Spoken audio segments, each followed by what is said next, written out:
अस्सलामु अलैकुम वरहमतुल्लाहि वबरकातुहू। हज़रत यूसुफ़ अलैहिस्सलाम के वालिद हज़रत याक़ूब अलैहिस्सलाम का एक भाई था जिसे उन्होंने 40 साल से नहीं देखा था। उन्होंने इरादा किया कि अपने भाई से मुलाकात करें। जब उन दोनों को एक दूसरे की ज़ियारत नसीब हुई तो हज़रत इस्राईल अलैहिस्सलाम को हुक्म हुआ कि दोनों की जान ले लें। मलिकुल मौत ने दोनों की रूह कब्ज़ की और अल्लाह की तरफ ले गए। हज़रत यूसुफ़ अलैहिस्सलाम ने जब ये सुना तो अपने सर से ताज उतार कर फेंक दिया और अपने बदन पर जो रेशमी लिबास था उसको पारा पारा कर दिया और बेसरोपा अपने लश्कर के साथ दौड़े और रोते हुए अपने वालिद और चचा के जनाजे तक पहुंच गए। जब उन दोनों को देखा तो गम और हसरत की वजह से रोने लगे। सर उठाया, रोते हुए हसरत से आसमान की तरफ देखा। यकायक आसमान के दरवाजे खुले और अंबिया की रूहें और फिर फरिश्ते उनकी रूह के इस्तकबाल के लिए आए। हज़रत यूसुफ़ अलैहिस्सलाम ने आलम अरवाह को देखा तो जो नूर से मुज़य्यन था। फरिश्तों ने निसार रहमत को हाथों में लिया। उनको यानी हज़रत याक़ूब अलैहिस्सलाम और उनके भाई को दुनिया से लिया और गुस्ल दिया। इन दोनों को बैतुल मुक़द्दस में एक कब्र में दफन किया गया। बस जब हज़रत यूसुफ़ अलैहिस्सलाम दफन से फारिग हो चुके तो दोबारा मिस्र आए और ख़ुद को देखा। 4 गमों ने उनको लपेटा हुआ था। एक यतीमी का गम, दूसरा गरीबी का, गरीबी यानी गरीबुल वतनी, तीसरा बाप की जुदाई का गम और चौथा चचा की जुदाई का गम। इन गमों को बर्दाश्त करने की ताकत नहीं थी। जब रात हुई, दरियाए नील के किनारे गए, मुसल्ला बिछाया और खुलूस के साथ खड़े होकर अल्लाह की बारगाह में रात से लेकर दिन तक नमाज पढ़ी। आखिर में कहा, ए अल्लाह, तूने भाइयों के मकर से बचाया, औरतों के शर से ख़बरदार किया और ज़िंदान से बाहर निकाला और हुक्मरानी दी, रिसालत और नबूवत का लिबास पहनाया, इल्म और हिकमत सिखाया। ये दुनिया बाकी नहीं रहेगी। मेरी एक दुआ है, कबूल फरमाएं और इस आलम से, इस दुनिया से मुझे मुसलमान बाहर निकाल लें और मेरे आबा व अजदाद की सोहबत अता करें। जिब्राईल अलैहिस्सलाम आए और कहा, ए यूसुफ, अल्लाह ताला ने आपको सलाम भेजा है और कहता है तुम्हारे वालिद और चचा की उम्र ख़त्म हो गई थी। जब एक दूसरे से मिले तो मोहलत नहीं मिली कि एक दूसरे से बात करें और दोनों की जान ले ली गई। तुम्हारी उम्र अभी ख़त्म नहीं हुई।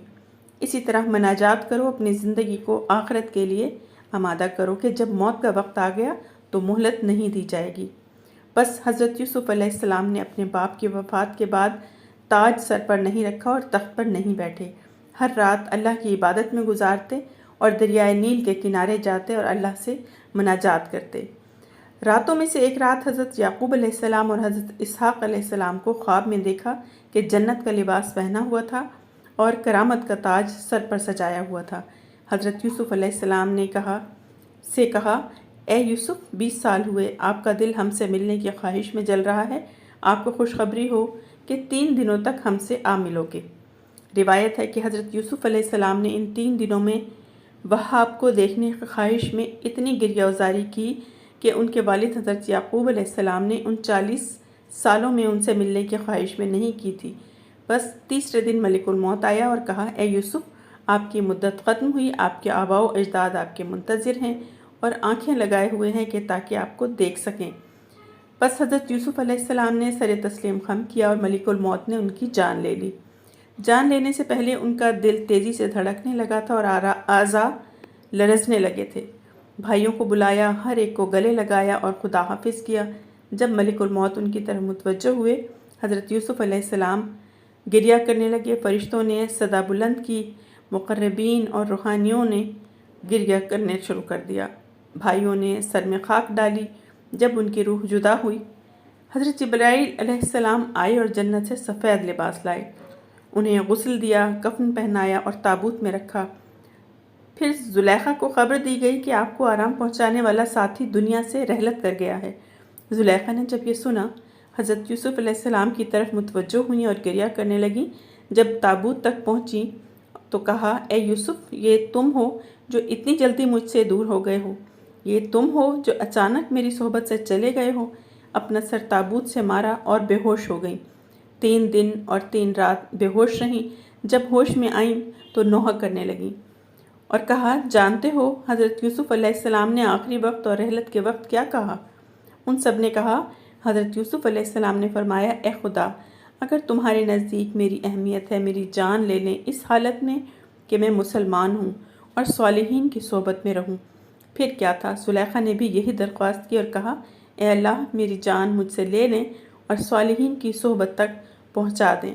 اللہ تعالیٰ نے ان کی دعا قبول فرمائی اور ان کے جسم سے روح خارج ہوئی اور حضرت یوسف علیہ السلام کی روح تک پہنچی اور ان سے ملحق ہوئی، تاکہ جیسے دنیا میں ایک دوسرے کے ساتھ تھے آخرت میں بھی ایک دوسرے کے ساتھ ہوں۔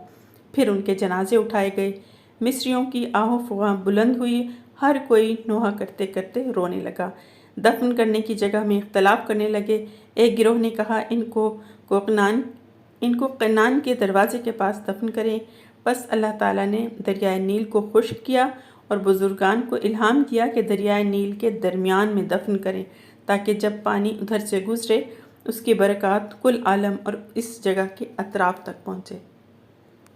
ویڈیو پسند آئی ہو تو لائک اور شیئر ضرور کیجیے گا، چینل کو سبسکرائب کر لیجیے گا۔ جزاک اللہ خیرہ۔